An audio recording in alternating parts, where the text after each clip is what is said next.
கிறிஸ்துவுக்குள் பிரியமான சகோதர சகோதரிகளே, இந்த காலை வேளையிலும் பிதாவாகிய தேவனுக்கும் கர்த்தராகிய இயேசு கிறிஸ்துக்கும் காலை வணக்கம் தெரிவித்துக் கொண்டு இந்த பாடத்துக்குள்ளே போகலாம்.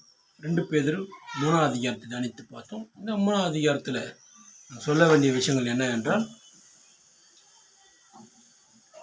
நாள் 1000 வருஷம் போலவும் 1000 வருஷம் ஒரு நாள் போலவும் இருக்கிறது என்கிற இந்த ஒரு காரியத்தை நீங்கள் அறியாதிருக்க வேண்டாம்.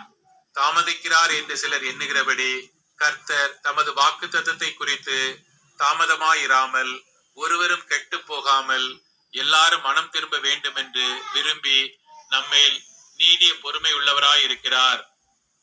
அதை இங்க என்ன சொல்றாரு பார்த்தீங்கன்னாக்கா, கர்த்தருக்கு ஒரு நாள் 1000 வருஷமா இருக்குது, 1000 வருஷம் ஒரு நாள் போல இருக்குது அப்படின்னு பார்க்குறோம்.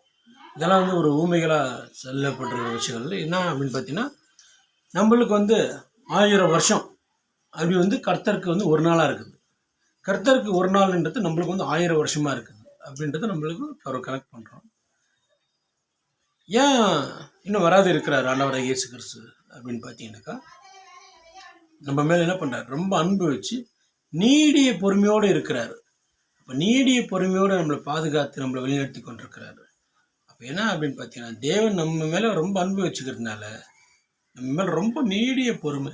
எதுக்காகனா, நம்ம கெட்டு போகக்கூடாது, நம்மளும் தேவனுடைய வார்த்தைகளை கேட்டு ரட்சிப்புக்குள்ளே வரணுன்றதுக்காக தான் இந்த மாதிரி காத்து கொண்டிருக்கிறாரு. அந்த காத்து கொண்டிருக்கிறதுக்கு நம்ம என்ன பண்ணுவோம், அவருக்கு செவி கொடுத்து அதன்படி நம்ம வாழ முயற்சி பண்ணணும். கர்த்தர் தாமே ஒரே ஆசீர்வதிப்பார்கள். ஆமென்.